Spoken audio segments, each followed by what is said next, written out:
Hi, everybody. Today I wanted to talk really briefly about a carbon tax. And as we lay out in this module, carbon taxation is the most straightforward way to reduce emissions economically. Cap and trade is much more difficult to set up and much more clunky. It's been used in European countries, for example, but but carbon taxation is by far the most likely type of economic strategy to gain traction in this country. And one of the main reasons for this is it's because it's been championed by conservative politicians. And I just throw up here this document, which I'm going to paste in below this video.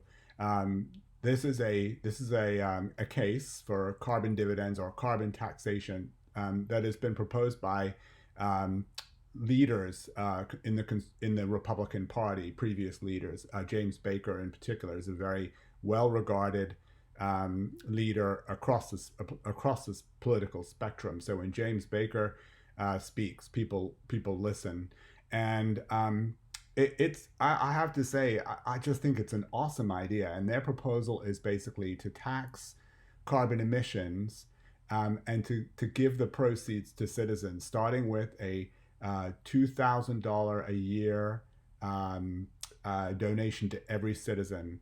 Um, Obviously, this would replace some of the taxation that some of the refunds that we get through our taxation, but it makes so much sense because it's something that will obviously gain a lot of support very rapidly when people learn about it. And right now, that's the main problem, is people haven't really thought about it, and there's been a lot of opposition to the general idea of carbon taxation. But when people do listen to it, you can see here that across the spectrum, shown on the right side, there's support. Democrats, Republicans, independents, and overall, 60% of the population support such a carbon tax or carbon dividend, carbon tax on the polluters, carbon dividend to the population.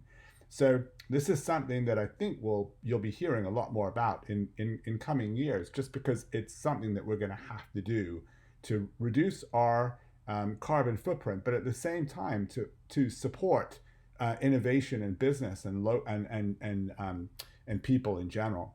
So if you were to do this at the state level, it would be really difficult. And this map here shows states that where you could have carbon taxation, and there are very few. The northeastern states, Illinois and Washington. Elsewhere, it becomes challenging, and in many places, it's almost impossible. So that's why this would have to be done at the national level. But anyway, I just wanted to throw that out there. Stay tuned. I think this is something that you'll be hearing a lot about in coming years when this has to be part of this toolkit we're talking about in this module for reducing emissions, along with geoengineering and alternative forms of energy. All right, that's it for today, and I'll talk to you tomorrow.